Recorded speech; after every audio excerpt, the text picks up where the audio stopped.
KO TV. Moi je suis Romain de Desjahan, donc je suis scénariste et réalisateur. Et j'ai coécrit et j'ai réalisé mon premier long métrage qui est Kima, l'onde mystérieuse, et qui sort le 5 août au cinéma.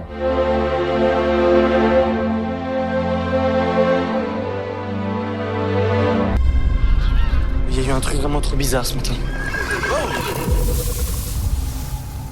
Il y a quelqu'un ?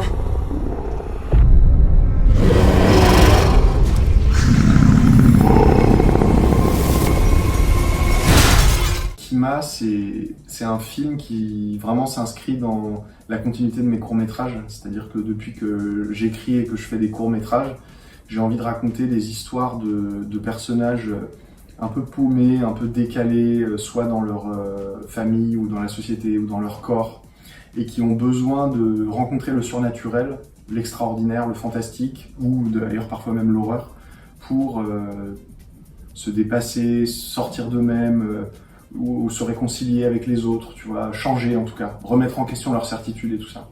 Tu les vois les 7 étoiles là-haut? Un peu plus bleutées que les autres. Ouais. Elles s'appellent les Pléiades. Si tu prends cette direction, tu vas tomber sur une planète.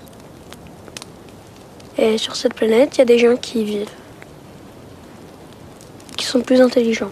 Donc à la base, c'était ce désir de raconter une histoire de science-fiction, de faire un film de science-fiction en France, en long métrage. La France est un très très grand pays de science-fiction. On a besoin de le rappeler parce que parfois on l'oublie, mais on a un très très fort ADN de science-fiction, vu qu'on a participé à l'inventer quand même à la fin du 19e siècle, et qu'un de nos cinéastes les plus connus des débuts du cinéma, c'est quand même Georges Méliès, qui a fait de nombreux films de science-fiction, même si on les appelait à l'époque le merveilleux scientifique ou d'autres mots, il s'agit purement et simplement de SF. Et j'avais envie de faire un film de rencontre extraterrestre en France, puisque je me disais pourquoi on n'en a pas d'abord, à part bien sûr notre chef-d'œuvre de rencontre du troisième type qui est La soupe aux choux.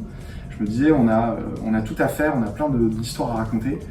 Et pourquoi les extraterrestres n'arriveraient pas au milieu de la campagne française plutôt qu'à Manhattan ou Washington. Et donc je me disais tiens, j'ai envie de raconter ça, j'ai envie de raconter des personnages qui se confrontent à l'arrivée d'une intelligence venue d'ailleurs.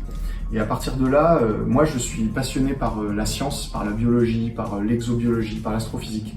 Et je suis passionné par la façon de représenter la vie de façon différente, non anthropomorphe, sous des formes qu'on n'a jamais vues. Et je me disais, tiens, ces extraterrestres, peut-être qu'ils produiront du son, un son qui a un effet sur les gens, qui a un effet sur le mental ou sur la psyché. Parce que j'adore le son au cinéma, j'adore le sound design. Et je me disais, tiens, ils vont produire un son qu'on n'a jamais entendu. Et j'ai eu une sorte de déclic à un moment donné quand je commençais à réfléchir à l'idée où je me suis dit, tiens, non, les extraterrestres seront du son. Ce sera un son vivant. Et là, je me suis dit, et là, tout d'un seul coup, c'est comme une pelote de laine qui est née dans ma tête. Je me suis dit, tiens, je vais la dérouler. Et donc, tout à partir de là, commençait à devenir logique, en fait, une logique scientifique. Je me disais, mais attends, si ce son est vivant, du coup, il peut pas vivre dans l'espace, puisque c'est un milieu de très faible densité. Il peut pas non plus vivre à l'air, puisqu'il faut qu'un son, ça vibre, donc il faut des vibrations. Et à partir de là, je me suis dit, mais c'est logique, cette entité ne peut vivre que dans les profondeurs de la Terre, là où la densité est très très élevée. Et ainsi, ça a changé d'un film d'extraterrestre et c'est devenu un film d'intraterrestre. Et je me suis dit que ça serait ça ce projet. Et ainsi est né Kima. Tu peux nous expliquer? Kima, ça veut dire onde, vague en grec. Je pense qu'il s'agit d'une entité vivante qui existe dans la vibration de la matière et du son.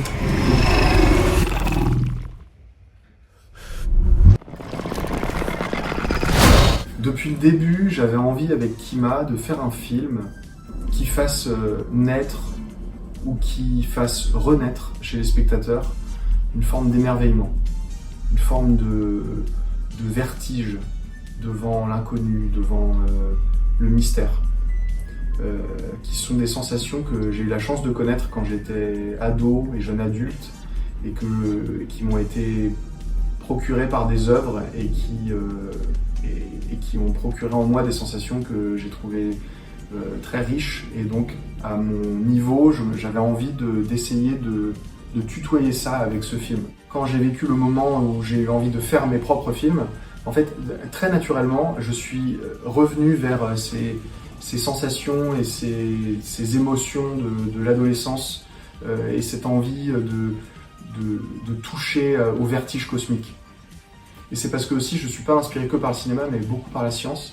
En fait, depuis que je suis ado, je vais voir des conférences d'astronomie. Tu vois, j'ai été beaucoup à la Société d'astronomie de Nantes, ma ville natale, où j'allais faire des week-ends d'observation astronomique, j'allais rencontrer des scientifiques. J'ai notamment eu la chance de rencontrer, quand j'étais ado, André Braic, qui est un astrophysicien aujourd'hui disparu, mais qui a participé à découvrir certains anneaux de Saturne, qui a participé à l'élaboration de la sonde Cassini-Huygens, qui a beaucoup fait pour la connaissance du système solaire, et qui était un scientifique extrêmement romanesque, qui avait une façon de parler de la science intense, émerveillée, communicative, exaltée. Et ça m'a beaucoup frappé. Et j'ai eu envie assez vite en fait de mêler cet amour pour la science et cette fascination pour la science avec une envie de faire du cinéma et un amour pour l'invisible, pour les ondes, les chants, ce qui se joue dans le hors-champ, ce qu'on a du mal à filmer mais ce qu'on ressent en tant que spectateur, l'électromagnétisme, les ondes sonores, mais également l'âme, l'esprit, ce qui est immatériel. Et voilà, donc science-fiction et cinéma se sont mêlés pour ce film, quoi. Ils veulent l'utiliser comme arme. Sauf que nous, on peut la sauver. D'accord pour t'aider. Y a qu'un seul moyen. Ensemble. 3, 2,